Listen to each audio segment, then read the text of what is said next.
Welcome back. I'm Sunir Shah, president of the Cloud Software Association, CEO of AppBind, mentor, advisor, father figure to Alex Glenn here, Partnerhub. It's true. Yeah. It's true. Yeah. Glad to have you again. We're here for around 1 billion of our ongoing discussions of agency partner programs, SaaS partner programs, and the appropriate times to drink in the day, which these days for me, almost none. Surprising. But you owe me a drink. I bought you a drink last time. All right, Alex, why don't you introduce yourself? Because I'm obviously in a mood. Yeah, Alex Glenn, if you don't know me, I'm the founder of Partner Programs and Partnerhub. Apologize for the background noise. There's fire going on in the back or something like that. My job is to hopefully make partnerships easier for all of you. So we do a lot of training, guidance. We have a product that allows you to find and manage partnerships. And our forte, or what we're kind of known for, is solutions partners and being a good place to go if you want to understand a difficult persona that is the solution partners, as many partner managers weren't ever an agency owner or an agency operator. So it's a difficult shoe to kind of put yourself in from a partner manager, channel leader's perspective. So we try to help with that.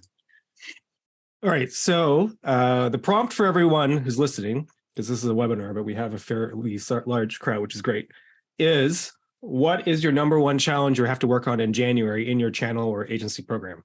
Because, Alex and I, we have things we talk about all the time, and we might get into strange places, but which is always entertaining, but let's answer your questions as well. So Alex, just first, what is the most interesting thing you've learned in Q4 at Partnerhub about agencies and SaaS companies? Yeah, Q4. So Q4 was obviously a challenging quarter for everybody, not just SaaS companies, but a lot of agencies had some challenges as well. As you guys get your budgets pulled, so do the agencies. So very hyper-focused, trying to eliminate a lot of the noise, which makes new partnerships a little bit of a challenge, which I think opens up a good discussion for us to have today. If nobody wants to talk about their pain points, I mean, I can bring in some of the pain points that we've heard. But yeah, I think reducing the noise, reducing the clutter, hyper-focusing, trying to build margins into the services they currently sell. Not as open to new in Q4, but that's starting to change already, where agencies are starting to kind of come to us with, hey, what else do you have? Which is great. But Q4 was all about simplifying and reducing and decluttering and focusing. Actually that tracks. So we have this thing now, Agency Cocktails, which is a go-to-market campaign. So for us as SaaS vendors going after agencies, we buy them drinks. They hang out and talk about their business problems with each other. We get their contact information. It's a good old British Royal Navy game, as we all know. But I survey them every time we do this. And this is the first time I've ever seen hiring drop out of the top 3. So agencies are not hiring. And actually profitability went to number 1. Usually it's getting new clients, but profitability and margins was the number 1 thing agencies are concerned about right now. That's the first time it's ever happened. So that's interesting to me. But that's actually a good opportunity for us as SaaS vendors, because when they're looking at profitability and margins, and they're looking at technology as opportunities versus clients and hiring, and they're looking at people. So that is actually maybe a good thing for all of us if we message accordingly. Yeah. So we have some talking points, but I'll run with whatever, Sunir. But I have some ideas. Do you want to start? No. This is your show. So what did you want to cover? We talked about. I can just ask you the thing we did in prep. Is that what you want to do? Yeah. Okay. Well, do you mind if I screen share for just a sec? I want to show Treble.ai and then my friend Brendan at AB Tasty. I think it's relevant to talk about like 2 different types of technology and at different stages, and be able to kind of articulate what would I do if I was in your shoes and had the pain points that you guys are chatting. So thanks for the pain points. So not being able to fill pipeline, activating dormant partners.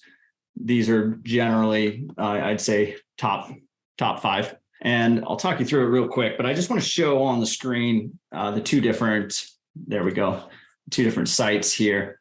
These are just the first 2 people I saw in the chat, but Treble.ai, you guys are WhatsApp extension for HubSpot. Very cool presentation wise, everything. You've got a good brand going here.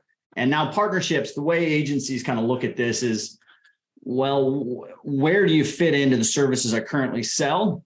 And is this something that makes sense for my customers? Meaning, have I heard my customers asking me about a pain point or a tool for this? That's kind of some of the ways that they come into your funnel. And then they'll go out and they'll Google WhatsApp, HubSpot extensions, or maybe they'll see you in the HubSpot marketplace, and they get into your funnel that way. That's marketing, that's sales. It's not typical partnerships. Typical partnerships is an outbound motion. It's a co-marketing, co-selling motion where you have to go to this agency and try to plug yourself into whatever they're doing. So the first thing with a smaller, I call this smaller, I don't know how big you guys are, but an app. You're an app in an ecosystem, HubSpot being the ecosystem. And you have to make this case to the agencies of here's why you are going to want me in your current tech stack. So the first step is hyper segmenting your audience. You have HubSpot, yes, but how many HubSpot solutions partners are there and how many are actually relevant for this service? And then with a smaller product that's an app like this, you have to make it very, very easy for the agency to get in and run that first better together joint solution rollout. Very, very easy. Now, we'll talk about what that means in a sec, but then there's the opposite side of the spectrum. I say A/B Tasty is an ecosystem almost in itself. It's big enough at this point where probably most of the agencies that need a solution like this are either very familiar with A/B Tasty or very familiar with one of their competitors, or even partners with one of their competitors. So when you're on this side of the spectrum and a little bit more of an ecosystem of your own, it's more about making and selling the case for why agencies need to be a part of that ecosystem, not necessarily about A/B Tasty. The tool, you can go through feature parity all day long and try to sell feature parity, but that's not your job as partnership teams. That's the marketing team's job. That's the sales team's job. Your job is to say, okay, well, am I big enough to support a big service on its own? CRO services, hyper XYZ website optimization services that could be 6-figure services. Yes, I am. Or no, I'm not. I'm an app that takes 10 minutes to plug in, but it does some really cool things and it fills a hole, which is another channel for my agencies. You kind of have to split yourself and say, am I one of these apps in an ecosystem, or am I big enough to really kind of almost be an ecosystem in itself? And then the two sides, we can go down rabbit holes there. But what about this is interesting, Sunir, that we can kind of go off of? Well, I think there's one thing you said there that I want to pull out. There's a couple of things in there, but one thing that it's interesting that a lot of people don't focus on is the agencies, the marketing team is already doing a lot of work that you don't have to do in Partnerland, because the agencies consume the same media as customers, so they can evaluate your product and videos and everything that customers would see, and then they want agency-specific information for themselves. And I think that is something that people don't necessarily cognate, but what do you actually need to communicate in the partnership team? And then you can rely on the marketing team for the actual product and the product itself to speak. Like, agencies do evaluate you as a customer first, even though they're not a customer, they will look at the same material. So what is the stuff that a partner team does need to have? Yeah. So again, two sides of the equation. If you're on Treble.ai, you probably have to do a lot of marketing and outbound and sales yourself. You may be one person show, maybe you as a partner manager, you have to do a lot of the marketing and sales to this agency audience because your marketing team are blasting out direct to consumer messaging, and maybe your agency audience isn't included in that, or at least the messaging wouldn't resonate. And in that world, you have to talk about what the partnership opportunity is and why they should jump into whatever you're doing right now. You don't have a lot to offer because you're a smaller product and you're an app in an ecosystem. You're not an ecosystem, so you don't have a lot of levers to pull as far as marketing goes. But what you do have is, I have the ability to work very closely with you and to grow together. And that is something the bigger ecosystems and the larger partner teams can't do as much of with most of their agency audience. They don't have that flexibility. So when you're on the other side of the coin, the A/B Tasty side of the coin, I think it's important to understand more often than not, your job is structured go-to-market with a very select few partners each quarter, and being a very good, almost customer success or partner success person, meaning just being there for them. You already have marketing and sales going and doing a lot of good things. A/B Tasty is a great product, great brand. A lot of us know who they are. The marketing team's doing a great job. Now that's going to bring in agencies. They're all over app ecosystems. There's going to be a lot of inbound. So it's almost a filtering, figuring out who you're going to go to market with, and then being a very terrific customer success oriented partner team as you go through those motions, if you're on that far right side of the spectrum. But most of us, I believe, are on the far left, where one or two partner managers on the team. You're an app in an ecosystem, Shopify app, HubSpot app, Salesforce app.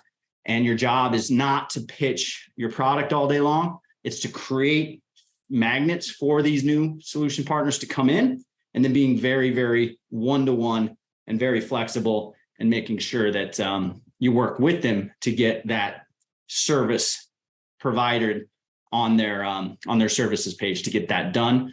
And there's a whole bunch of different strategies in there to get them to that glory, which is, I now set up and sell a service on top of this product, or I bake this into behind the scenes, maybe bake it into a service I already sell.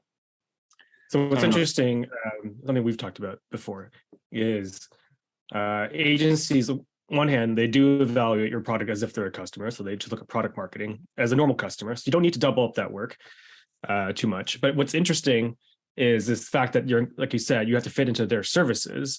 And so when the agency evaluates a partner team, in a way, they're looking at you as if you're an agency, like a subcontractor to them. They want you to see, they want you to provide, because they think like an agency. They're an agency. They want you to be as much like an agency as they are to them as they are to their customer, because that would make it easy for them. And that's maybe a little bit different than like partner success is a little bit different than customer success in that sense.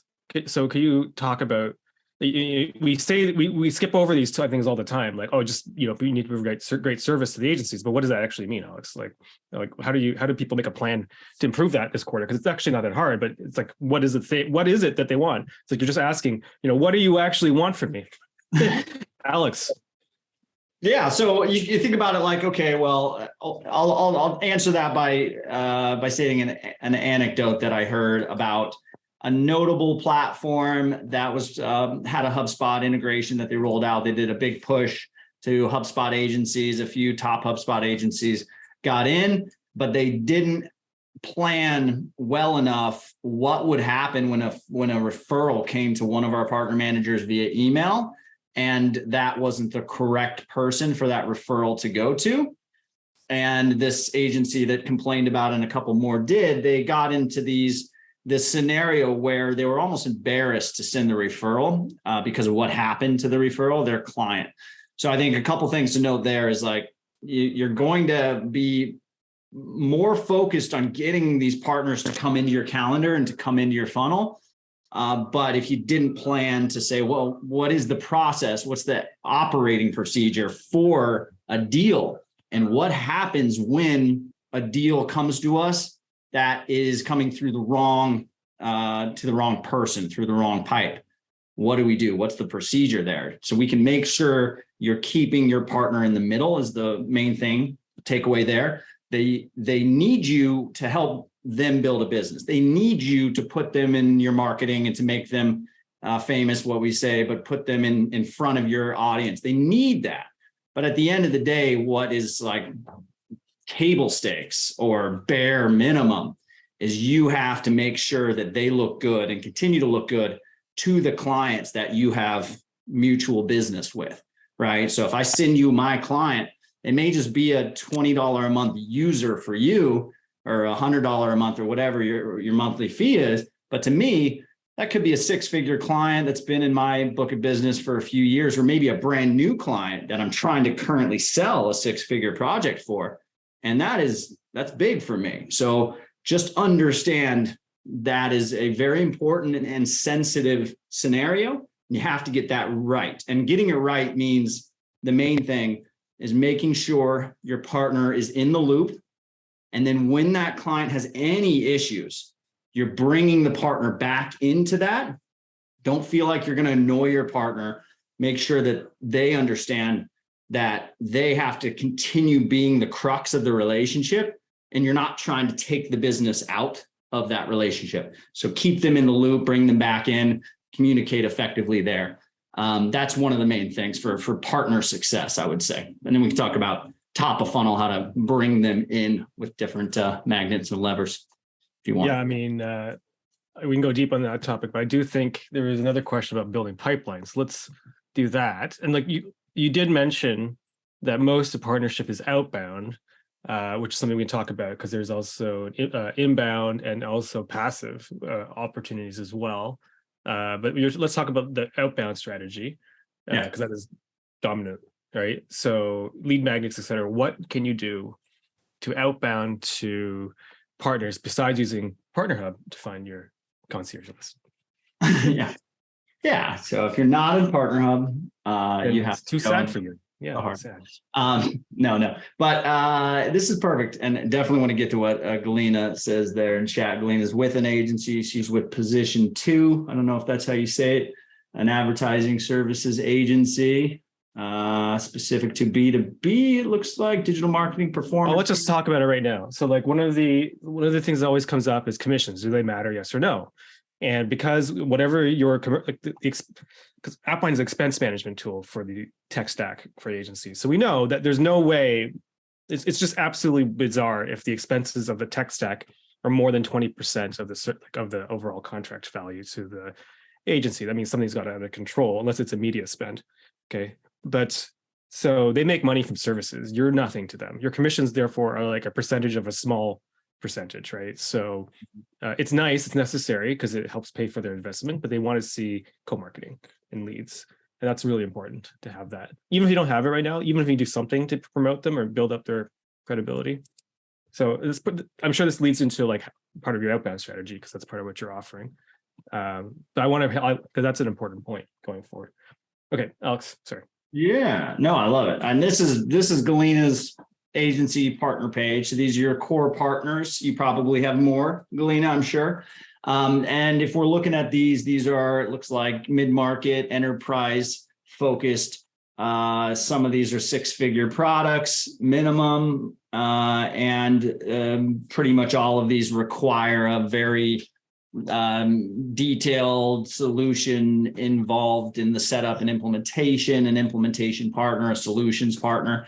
And many times that solution partner builds most of the contracts around the product, and that's how they start their business. Someone would Google Domo solution partners. They're already a Domo user. Maybe some of Galina's clients are from HubSpot and they need more detailed BI dashboard analytics, and they roll up into Domo or need something on the front end. In this world, the commissions are large. And I like that you still mentioned, Galina, that it's definitely not a revenue share focused relationship, even though I'm sure you make a pretty decent amount of rev share from all of these guys. But if I'm looking at this and I'm looking at your agency size, 210 employees, I'm thinking you're probably in the 30 million, 25, $30 million a year range. And commissions are probably a drop in the bucket. Further, Galina, I don't know what your role is. Let's just go back one. I think this is important for just understanding the persona. You are a partnerships and BD person. So while you have a revenue number, you don't get the commissions yourself. Those commissions may go to company events. They may go to sponsorship stuff. They may just go to a line item that no one really cares about or looks at, maybe. But the important thing to understand is, at your size of an agency where you're the one dealing with at least the first few months of the partnership, few weeks at least, they need to understand that you're needing to sell internally why this partnership is going to bring new business to your agency. You're not trying to sell, oh man, if we did 50 deals with this partner, that could be 250 grand a year in commissions. And that's not the sale. So I think that's important to understand. So then it comes down to, okay, with the how do we make money together story, how do we fit into your technology stack, and how do we bring you business? The levers that all of us can pull, every one of us, it doesn't matter how big you are, hey, we're going to market, meaning I'm going to put out content, I'm going to target leads, I'm going to have all sorts of PR going on focused on HubSpot users as I go to market. And I need to have someone in my wake, an agency, a solutions partner, to point to when one of those customers says, yeah, but I have a detailed migration and I need help with that, or I need an implementation and I need an expert.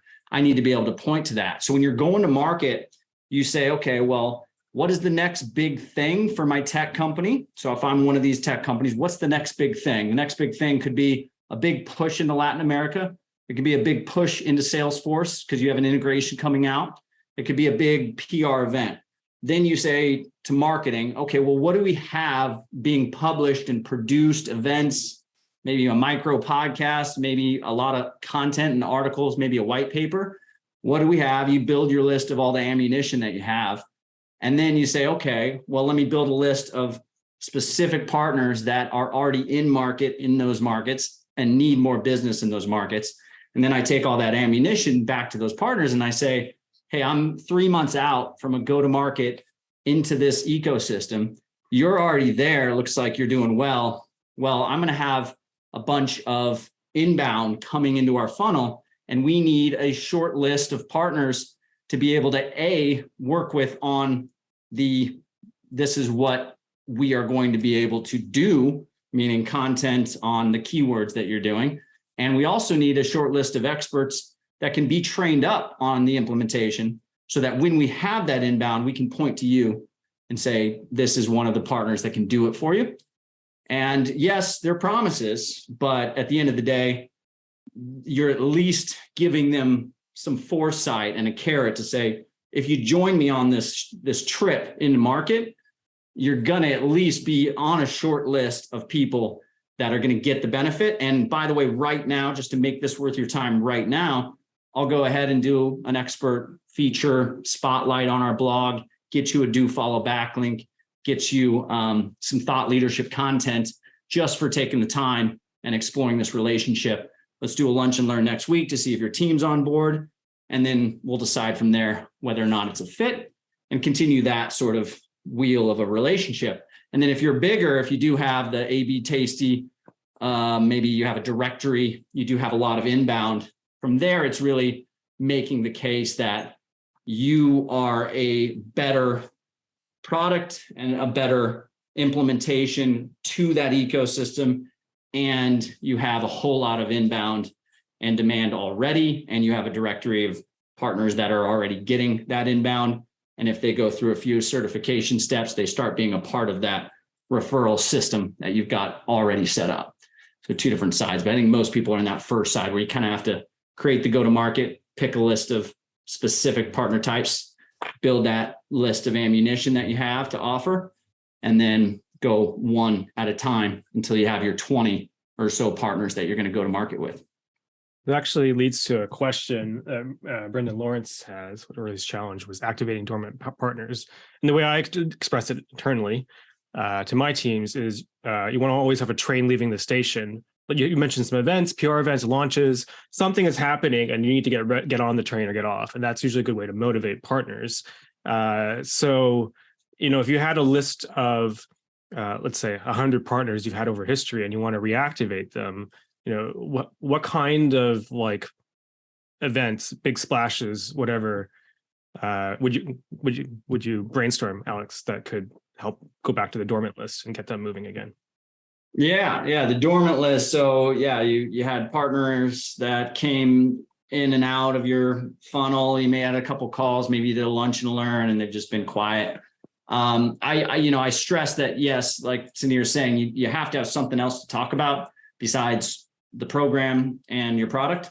If you keep coming back into their email or into their chat or Slack or whatever with the partner program and all our product and feature and integration and this, that is typically where you kind of get chalked up to, you kind of get, your friend zone when you're in a relationship with a partner. You can get friend zone, you can get salesperson zoned essentially with a partner. So Galena, you're in this now. I mean, if I come to you with, hey, Galena, we're this great product and we integrate with HubSpot and we've got all these G2 crowd reviews and, we pay 15% commission on all the deals, you'd forget about that email, at least until something, actionable came about. But if I came to you with, hey, Galena, we have an event coming up and I'm looking for panel members and you're a partnerships leader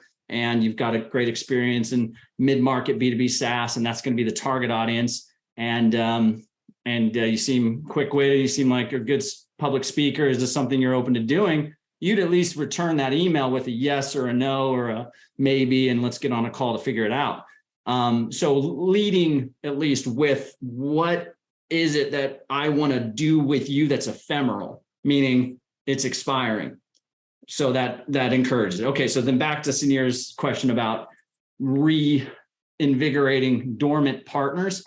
So go back into your dormant partner list, hyper segment them into at least a few buckets that you have something for. And that something for each bucket is like, okay, maybe bucket one is Latin America, B2B HubSpot solutions partners, and you're an app for HubSpot or something like that. Bucket two, maybe an EMEA thing. And bucket three, maybe, I don't know, some other segment of that segment, mid-market versus SMB, if that's something that you can do. And be very creative, get with marketing and say, hey, I'm trying to reinvigorate a list of 100 dormant B2B HubSpot solutions partners that are in the Americas or in Spanish-speaking countries, something like that. And then put it back on your marketing team to help you with the creative energy, because that is the tough part. You have to come up with something that is very specific to their audience that would be clearly valuable to them. And you have to remember, like, the reason we just harp on co-marketing all the time is because agencies have to have thought leadership in order to remain a valuable agency, or at least remain an agency that's seen as a thought leadership in their space. So if you come to an agency that has HubSpot implementations as a primary service or Shopify development, come to them with, hey, I've got something that's going to put you in front of a lot of Shopify stores, and it's thought leadership and it's showing off your expertise. If that person's not the right person, they have to at least forward that email. They have an obligation to make sure that their agency at least considers it. And if they say no, maybe they already have an obligation. Maybe someone else on your team already reached out, but that's the point. So back to the dormant list, segment it, pick out something that's very specific to each one of the segment lists. Don't have something general for all of them. Really hype it up, make it something that's, hey, we're going to put some PR, put some syndication, and put some real creative energy into this. And we picked you out because of your expertise in blank. Don't make it very general. Don't say, hey, we're doing this thing, and if you're interested, fill out this form. No, make it super actionable, put a date on it, and then go back to that list. And then you've got them involved in the content. Now it's okay, well, how do you get them back in the partnership mindset? And then it's a matter of, okay, well, starting the conversation off with where were we at and what has changed, and really asking the right questions and getting involved in what it is their agency is really focused on right now. And then you have to put a partner track in front of them to say, okay, well, here's where we're at today. Here's what you've already done. Here's what you told me you are focused on and need to get done in the next quarter. Here's how we can help. And here's some of the things I'll get done for you if you promise to get these things done for me. And I hear oftentimes from the solutions partners, it's like, when you have a call with someone, they feel like they've got something for you right now because I have my client book of business in mind when you're telling me what your product does. And they'll say something which gets everybody excited. It's like, oh, I think I have a client for you. But you got to remember, as soon as they hang up that phone, they've got 5 other clients that have fires to put out. They've got employees that are leaving. They've got to fill gaps in their team. They've got other things that are super important that they have to get done before they even think about that partnership. So if you email them 2 weeks later and say, what about that client? They're not even going to remember what you meant or what you're talking about, what you're referring to.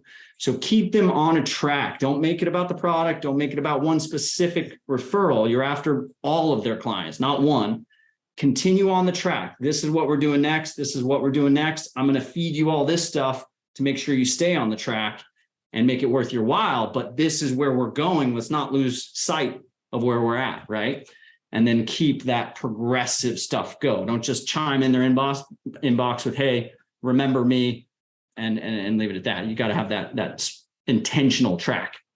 I think, you threw it out there as a joke, but it's true. The friend zoned. It's dating. Everything to me is dating and partnerships. And I think the analogy of you going out there like at a nightclub demanding something for yourself, you're not going to get very far.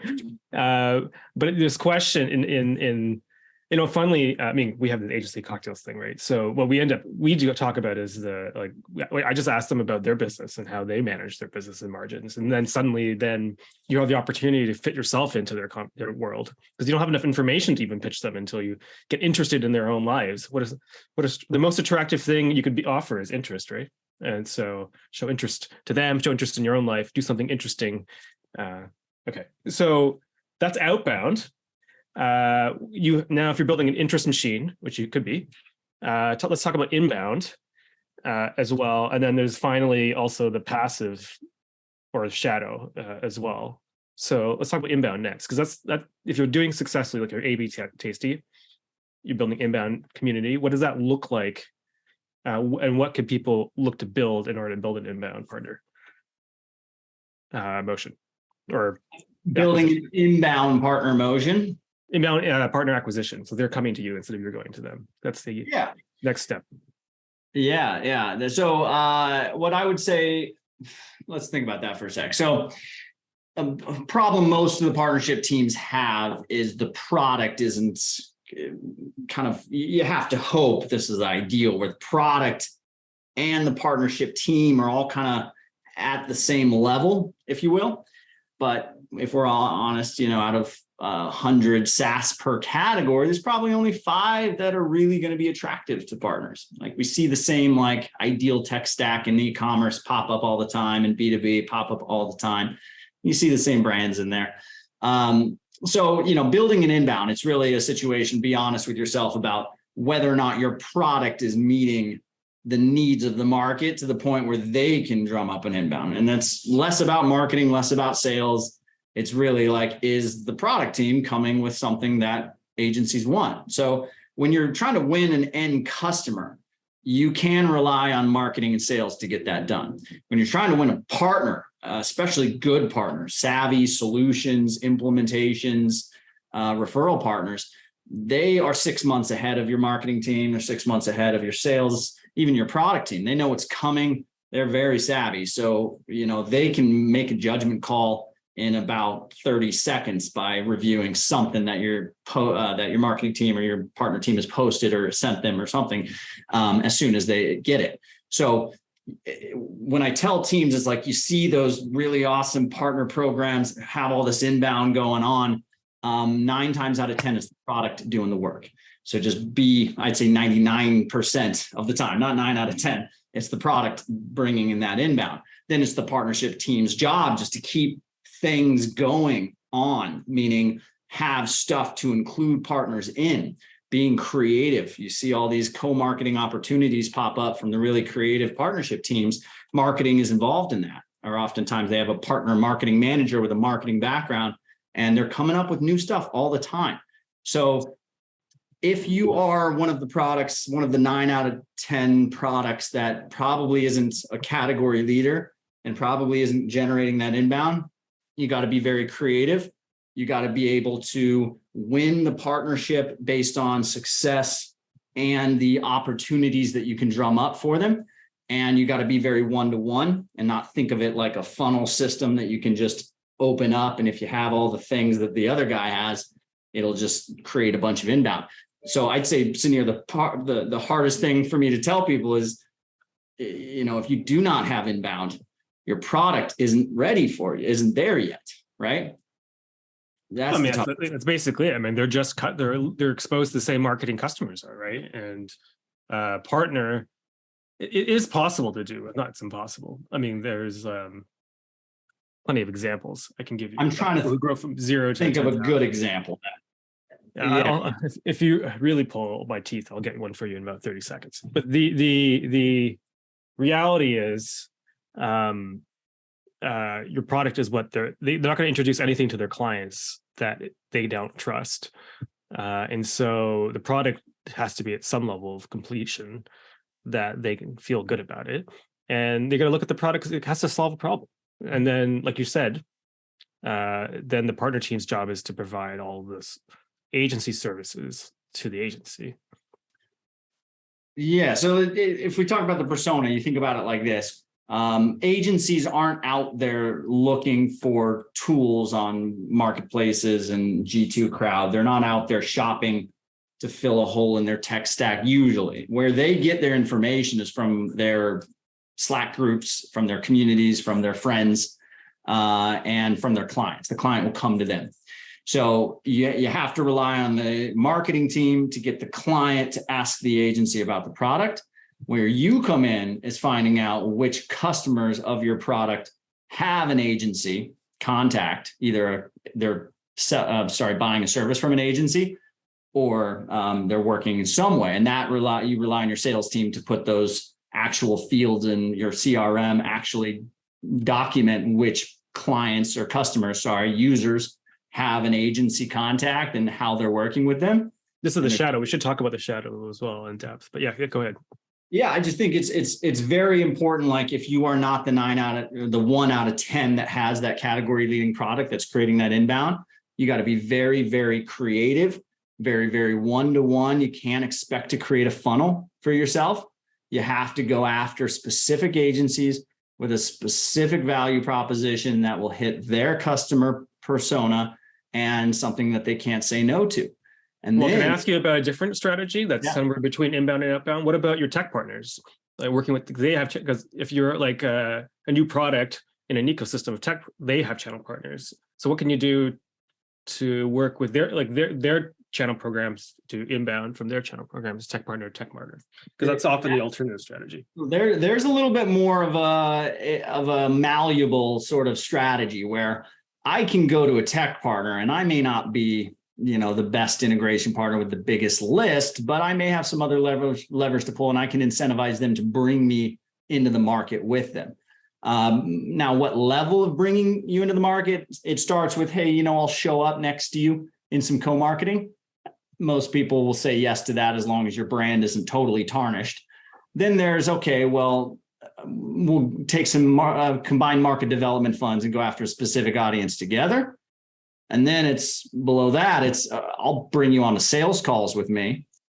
And then below that, I'll involve product. We'll get an integration done, and then we'll go back to the top and do all that stuff out of mutual benefit because the integration is here and we have to. But, again, if you're not that category leader, if you don't have a big audience, you kind of have to rely on a little bit of budget, a little bit of audience. You have to do most of the work too.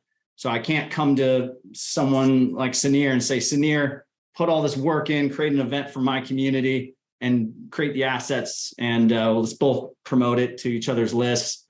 And he'd say, no. You'd say, no, you can bring me in. I actually said yes to that, Alex. I said, create agency cocktails.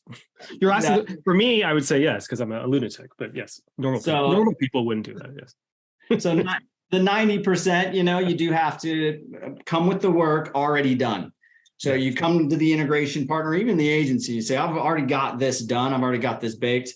I just need you to come in here, and you're guilty by association with those go-to-markets. But when you want to make yourself, put yourself into those tech stacks, you have to pick out very key specific agencies that have a hole in that tech stack, and you have to figure out where the hole is.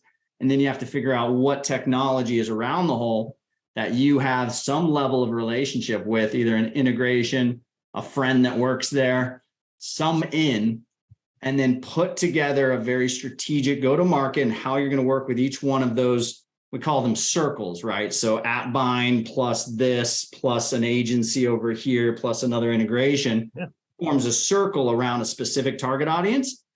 And my job is to get everyone together in something or a bunch of things, really, and then push that messaging of us all together towards that audience. So it comes back to you to kind of figure out, do I have stuff to bring to the table with each one of these, dots on the circle, call them? And then what's at the center of the circle? Why is that circle? Why does that exist? What's the purpose?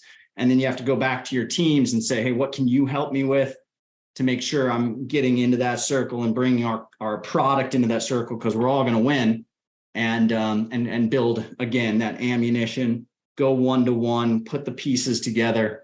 And then when you have the verbal, when you have the commitment, when you have the logo next to logo on whatever it is, event, co-marketing, even just you're doing a cocktail hour, something like that, hammer that, get it to marketing, get it in all of your stuff, and come up with custom images with your partner's face, not the logo too. This is a good strategy. If you want your partner to market the asset, put Sunir's face right on the front there. Don't put AppBind's logo and leave Sunir out, and maybe put his name somewhere. Put his face right there. People are much more likely to share it and promote it if it's them being the part of it, not their company behind them. I agree. You should put my face on all your marketing going forward, everybody. That would be great. Just put Sunir's face on everything and go to market together. Very account-based marketing, very creative, very pick out a center of the circle, pick out tech and solutions partners. Just know, like, the solution partner could be in the focus audience, but there's certain solution partners that you may not get to implement your product, but they are thought leaders in the space.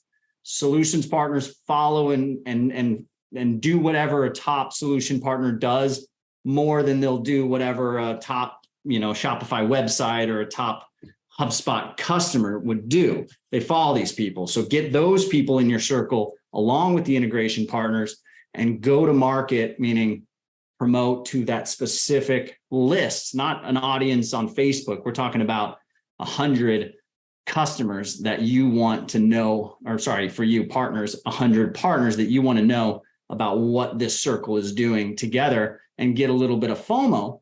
And then you go back one-to-one to each one of those lists of those accounts that you have in your circle.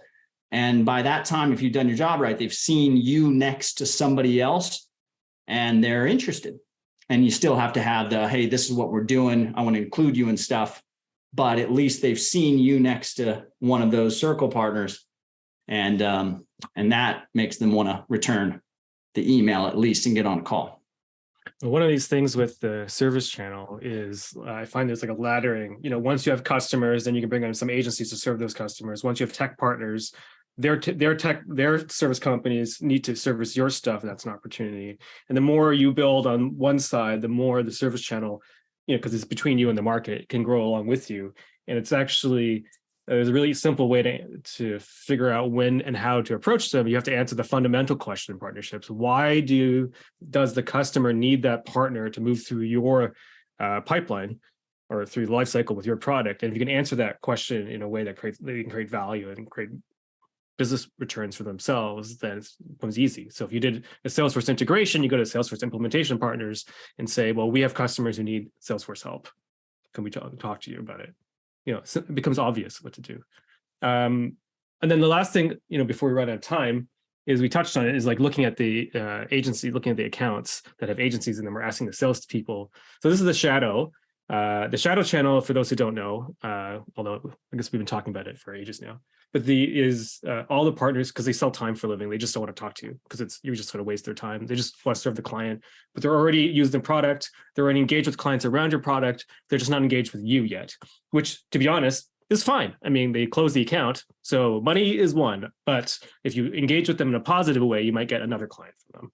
And that is, first, you should attribute it so you know what's happening. And then second, see if you can get more from them. So what are some strategies to identify these partners, Alex, that you could recommend to find them? Because you mentioned a few, but probably some more tactics. Yeah, and we get all this from our customers, clients, users, but we obviously don't have a giant Salesforce instance that we're actively pulling customers and matching them with partners. So just caveat, that this isn't a shadow channel thing that I do, but we do other stuff in different ways that could be relevant. I'll think about that. But the ones that I've heard that work really well are related to incentivizing salespeople to add the partner to the customer record in CRM while they're on calls. So CS and salespeople, you can run spiffs. We have this thing called the growth games, where you kind of create a end of month incentive and you get all the teams rallied around it and you give out points for different activities that related to partnerships. So a good example is sharing one of the partner managers' LinkedIn posts would be like 1 point. Adding a solutions partner name and contact to a user's CRM profile and notifying the partner manager or partner team would be like 5 points or 10 points or something like that. And then you have a $500 first place reward and a $300 second place reward at the end of the month or the end of the quarter. And the whole idea is partnership teams feel siloed, and oftentimes they are, but you need ways to get other teams involved in partnerships.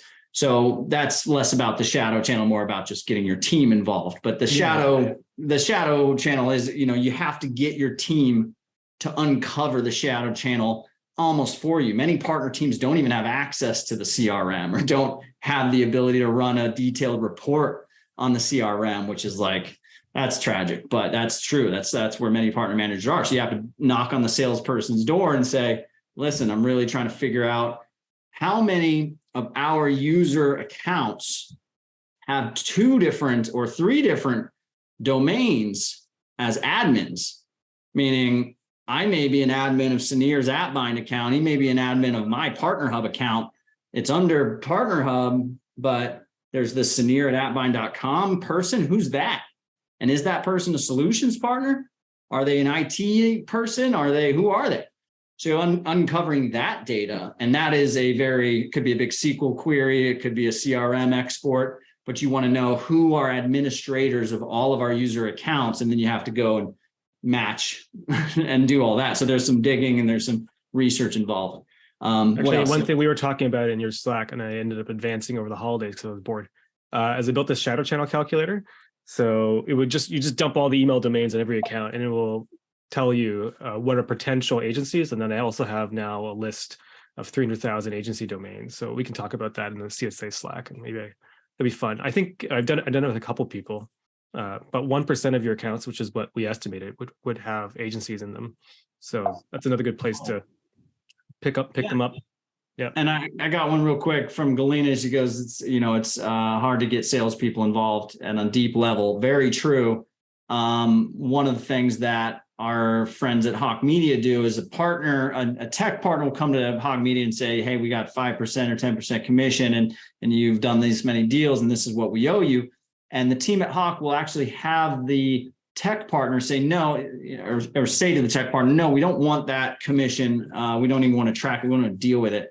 What we want you to do with that is send our salespeople that are involved in these deals cash, send them Venmo payments, send them PayPal payments, send them checks, pay them out.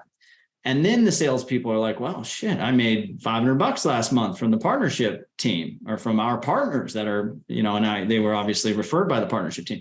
And then they get more involved, and then they feel obligated almost to a point, or at least obliged. Hopefully they're, they feel like they owe you some reciprocity there. So yes, it's hard to get salespeople involved, but rely on your partners and rely on market development funds as well. Some people, I've heard some channel leaders will spiff out their salespeople using market development budgets. So go a quarter, and you don't have to do this all year, but the growth games I like because you can do it for a month or a quarter and then not do it again for a few months or the rest of the year. But the practice of following the partner team because I need points to share their content, and the habit of asking the customer on the call if they have a partner or an agency or solutions partner involved stays. They don't stop that. So even though they're not continuing to get rewarded for it forever, the practice of it is what you've kind of gotten them to do. Another weird one that I've heard, but it seems effective, is you can also give like discovery commissions to the sales team. So they find a partner and that partner enters a partner program. You give them every time they bring in a new customer, you give them something so that these salespeople build like a pyramid. So they're more incentivized to build actually more channel partners because they become more passive income for the salespeople. That works when you have a very large inbound channel. It's quite interesting. And some of the hard part there I've heard is you'll go to the salespeople to do this kind of stuff, but the VP of sales will say, "What are you doing? You're taking attention away from what they're trying to get done to hit our team's goals. Get out of here." Right. So I think you kind of have to be careful with how deep of levels do they have to get through to get you what you need. So I like the idea of, a very quick, you're already doing this, add this to that. And I'm going to incentivize you just for doing that. I'm not going to track that person through multiple levels of the partner program. And once they get to the end, I'm going to go back and tell you that you got this. By that time, you forgot about it anyways. So make the spiffs and the incentives very instant, very easy to get. And if it's super easy, add it to a consolidated like growth games type event, or just make the spiff smaller. But no one's going to be happy for a $20 Starbucks gift card. Don't do that. I don't think. I mean, make the spiff something substantial. Yeah, that's a good point. You got to be nice with VP sales because it's their team you're messing with. Tiptoe in, but make okay. it. So 2023, what's up with Partnerhub? What are you guys doing? We got version 2 rolling out, Partnerhub framework, lots of assistance with going to market with partners inside the product. A dark mode, which is people are pretty stoked about because our app is so damn bright. And yeah, we've got a free version that you can get into, you can apply to. But the deal with Partnerhub that is hard for me to articulate to a lot of people is, it's not a PRM. You don't just buy a license from us and go about your merry way. You really have to be included in the ecosystem, and you have to be a part of our community, and you get in for free as a reward, and you do get active partners weekly, but you have to have a great product. You got to have a partner opportunity that's valuable for our users, and then we'll let you in. And what we've been doing is, if you get invited by a solutions partner that's already in, you're at the top of the list. And if you don't, then we have to really vet you and figure out if it fills a hole and if you're going to bring something to the table. And in that world, if those answers are yes, then we'll invite you in.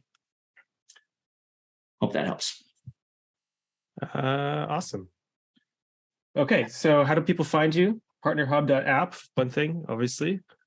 Everyone should be part of it. Partnerhub.app, app.partnerhub.app will get you an application link, and you can find content. I was trying to find the article on the salesperson zone versus the